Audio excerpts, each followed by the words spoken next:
TV's #1 entertainment talk show is doing big numbers. Over 1,500 costumes, more than 100 stunts. Guess what, Mark? You are so wrong. 300 plus stars a year. Thank you so much for the warm welcome.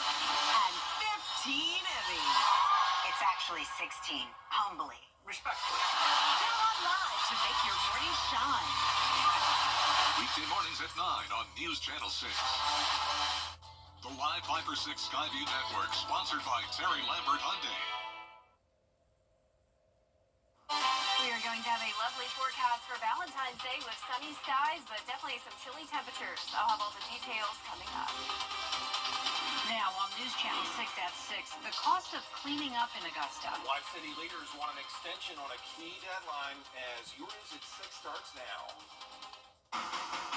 Live from Television Park, this is WJBF News Channel 6 at 6.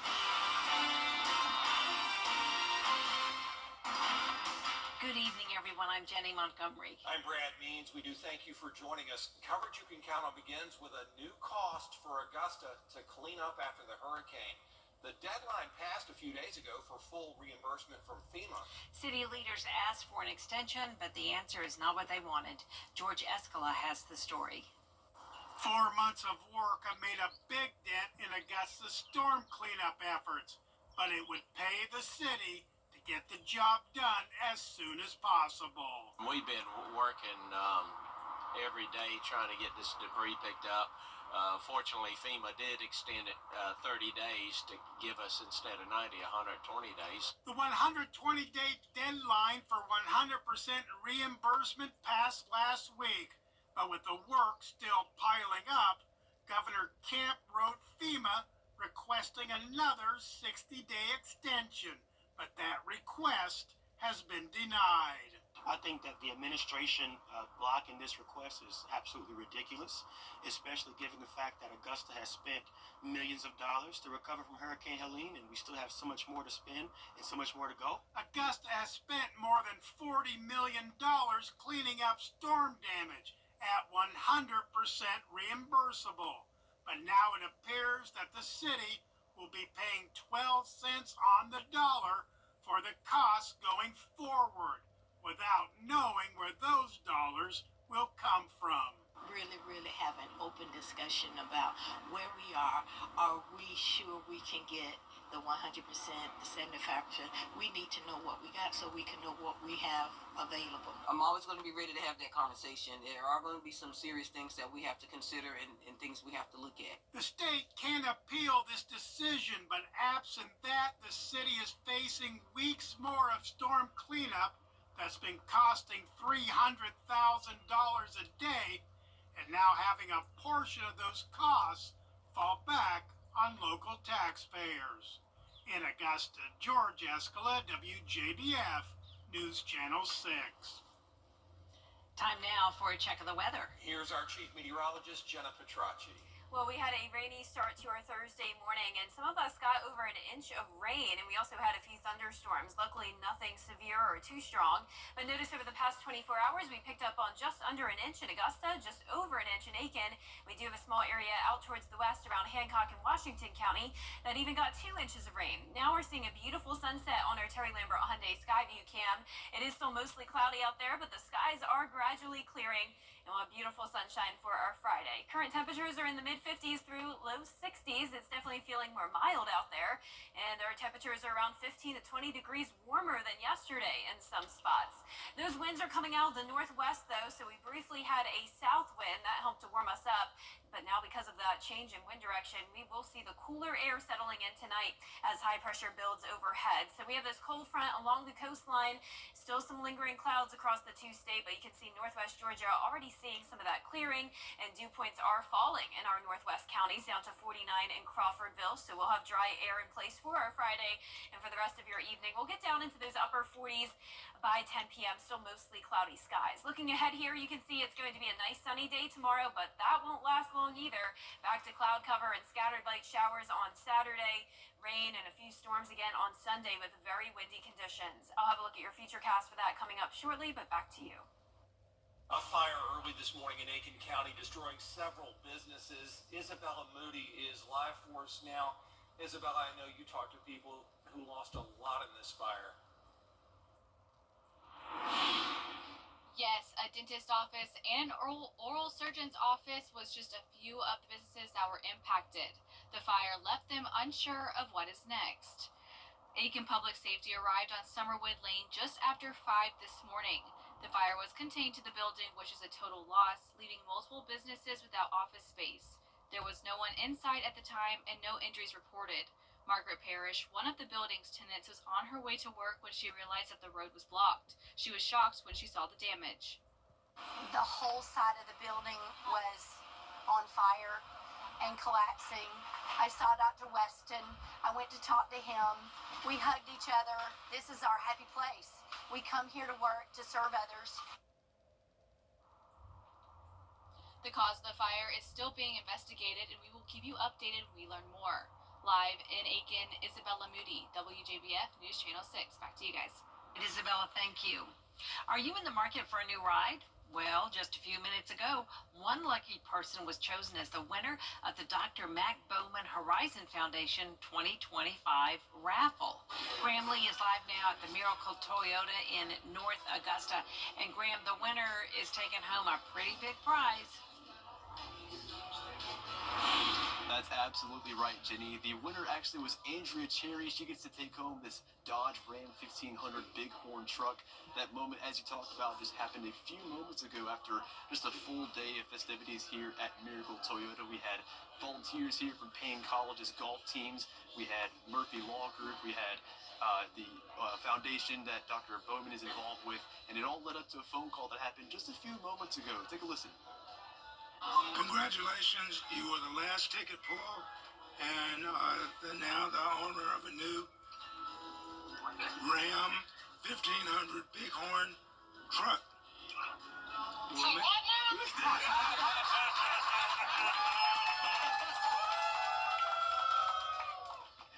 And it's safe to say that Miss Cherry was pretty surprised, but it was a festive day, a lot of fun here at Miracle Toyota. But organizers tell me, even with Miss Cherry taking home the prize, the part of the proceeds are going to Gap Ministries of Augusta, so that you cannot put a price tag on the difference that these proceeds are going to help make.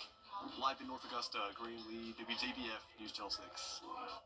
There's a new energy bill that's gaining support from some South Carolina lawmakers. It would authorize Dominion Energy and Santee Cooper to bring natural gas to the Palmetto State.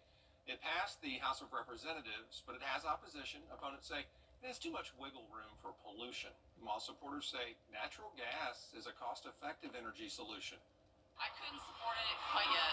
It still leaves a lot of critical loopholes in regulatory and permitting processes that could really be exposed by bad actors. We're talking about all types of defense. We're talking about prosperity. We're talking about keeping businesses here. It's really hard to keep businesses here in America when we can't provide the energy. Representative Gatch says this bill is aligned with... According to the Senate GOP, that bill now goes to a Judiciary Committee for more work. New data from the South Carolina Department of Public Health shows an increase in flu-related deaths. In the current season, the Department of Public Health says there have been 5,400 hospitalizations and 100 flu deaths in the Palmetto State. Doctors say the best way to protect yourself is by washing your hands, covering your mouth when you cough, and getting your flu shot. Getting a flu shot can be helpful, so they're still available. If your child or yourself have not gotten a flu shot, please go out and get one. It might not 100% protect you from getting the flu, but what it can do for you is keep you out of the hospital and keep you from dying. Doctors say in most cases, Tylenol or Motrin should help keep fevers low, but those with pre-existing health conditions should see a doctor. A special performance at Davidson Fine Arts Magnet School today, where students took to the stage to perform FAME. That's F-A-M-E, Famous African-American Female Makers of Excellence. 250 students took part. They all appreciate it. And also our kids who are not African-American have an appreciation for it because they love to be in this show. It's an honor to be in this show and not a privilege. A lot of Davidson alums also were there, and Toole says it is nice to see former students bringing their children and grandchildren back. Coming up, new tariffs announced by President Trump. We're going to take a look at the... Tina has joined us again at the desk. Well, I have good news for your Valentine's Day. It's going to be sunny, but it will be chilly throughout the day with highs only in the 50s. Then that pesky wedge returns on Saturday, which means a big variety of temperatures along with cloud cover and rain chances. And on Sunday, we'll have more rain with very windy conditions. I'll have all the details when we return. Morris Opticians, locally owned and family owned for over 40 years. Buy one, get one free sale right now, only at Morris Opticians, Washington Road. The gigantic movie sale extravaganza is going strong at the Interiors Market. We've restocked straight from our warehouse, and now it's your chance to snag incredible deals on our new stunning furniture, home decor, and more. Enjoy incredible discounts of 60 to 90% off every item in the store. You don't want to miss the final few days of this huge moving sale. We are open with special hours this President's Day Monday through Saturday, 10 to 6. Hurry in for the best deals. The President's Day sales event has arrived at Gerald Jones Ford At Gerald Jones Volvo Cars. Over the years, thousands of people have gotten their hands on one. And who knows, you could be next. Win your very own Good Morning Augusta coffee mug at WJBF.com/coffee club. Sponsored by Honda Cars of Aiken. The Live Viper 6 Skyview Network, sponsored by Terry Lambert Hyundai. Weather headlines on News Channel 6, brought to you by Hickson Roofing. Now, your most accurate forecast with WJBF Live Viper 6. Welcome back and happy Thursday. We started out this morning very rainy and some isolated storms were around, but now we have a gorgeous sunset. So we take a look at our Terry Lambert Hyundai Skyview Cam, the prettiest the sky has looked in the past couple of days. We have been super cloudy lately, but finally the clouds are starting to clear, and we'll actually have a nice sunny day tomorrow. So currently sitting at 59 degrees, a northwest wind of 6 miles per hour. That's going to bring in some cooler air for tonight, but in the meantime, it's pretty mild out there. A lot of us got into the 60s today, not just our southern counties, but finally that wedge broke and our temperatures have become more consistent. So from the mid-50s through low 60s across the CSRA, with all of us still dealing with those mostly cloudy skies. But as we zoom out here, you can see high pressure up to our northwest. That will clear our skies tonight, and that cold front is exiting off the coast. Our low temperatures tonight will be just above freezing, anywhere from 33 to around 39 degrees. So definitely a cold one as we head into our holiday. So notice by tomorrow afternoon, we'll be topping off in the upper 50s, but it will be nice and sunny throughout the day. So if you're headed out for a date night Friday evening, you'll definitely want to bundle up. We'll be down to 40 degrees by 11 p.m. Skies staying mostly clear, but then the clouds will take over on Saturday, and we're back in that wedge setup, which means a big variety of temperatures along with on and off scattered showers. 40s through 70s across the CSRA, with Augusta most likely topping off in the upper 50s. Well, breezy winds over the next few days, but Sunday is the day we're really going to have to watch for those high wind gusts, seeing up to around 40, maybe even 45 mile per hour winds on top of the rain and storms moving in. Here's tomorrow or Saturday, that is, at 5 a.m. Notice as early as 5 o'clock in the morning, we'll see some of that light rain with the cloud cover throughout the entire day. We'll get some breaks here and there, so it won't be a complete washout, but you'll definitely want to be aware of the storms coming in on Sunday morning. If you can stay inside, it would be recommended until this system passes. So as of now, no threat of severe weather, but even outside of the severe storms, it will be windy with that heavy rain coming down, possibly bringing some places up to 2 inches of rainfall. The low temperatures will briefly warm up going into Sunday morning, but then we drop to freezing or even below freezing both Monday and Tuesday of next week. But keep in mind, the average last freeze in Augusta happens in late March, so it is normal for us to see those temperatures pretty cold and still below average at times. But of course, with the warm up we just had last weekend, it definitely seemed like a false spring, but we're back to those chilly temperatures as we wrap up the month of February. A 10-day forecast is showing a lot of low temperatures in the 30s next week, and even down to 29 degrees next Friday morning. We'll have some periods of sunshine here and there, but also going to track some rain as we go throughout the middle of next week. Now, congratulations to today's umbrella winner. That is Brenda Bryant from North Augusta.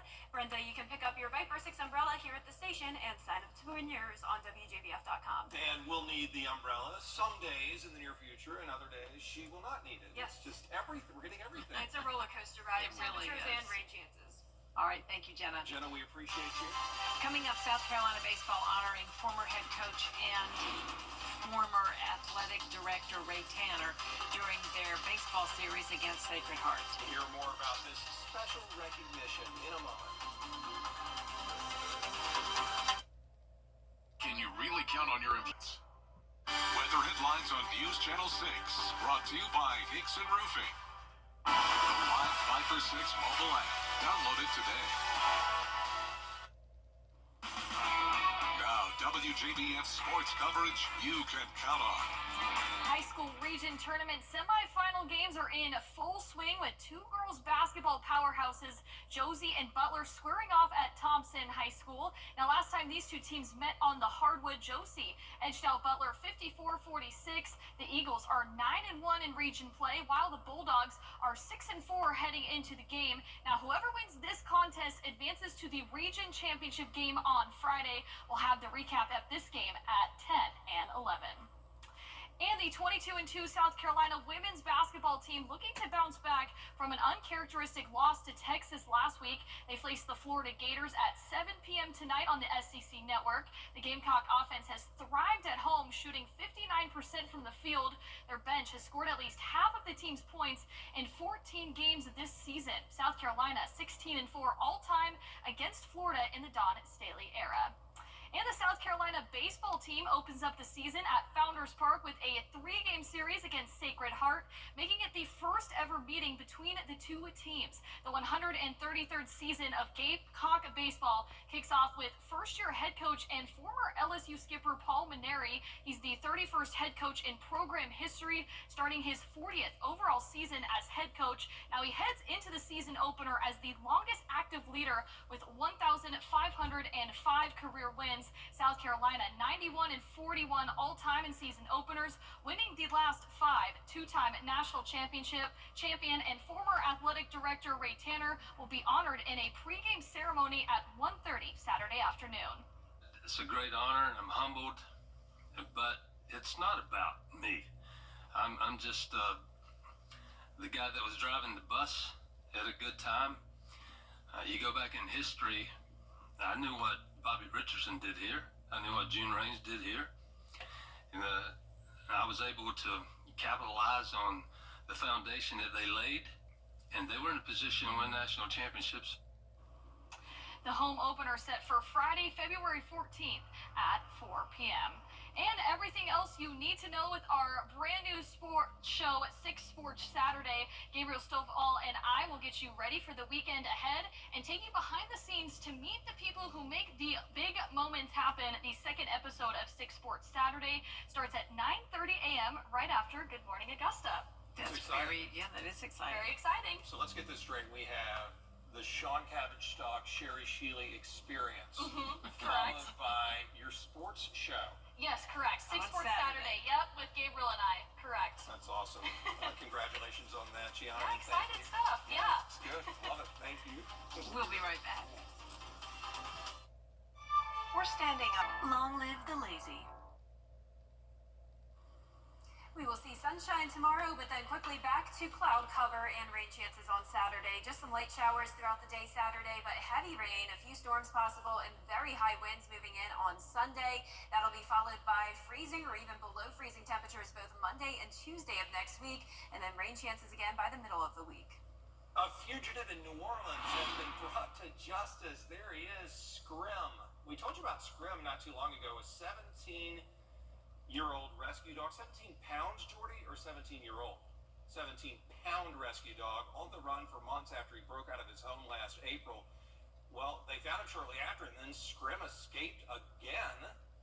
But this time, a cat trap actually caught him, and he's back home in good health. And it looks like they're kind of doing some fence work at Scrim's house so he doesn't do this again. But that dog does not need to be cooped up. You can't contain Scrim. No, you're going to have to walk him on a leash in the meantime until that fence becomes very high security. Seriously, so cute, though. Very cute. Glad you're safe, sweet Scrimmy. And that is our report for now. We're back at 7 after World News Tonight. Hope you'll stay with us for that. And then we'll see you again for News Channel 6 at 11. Have a great evening.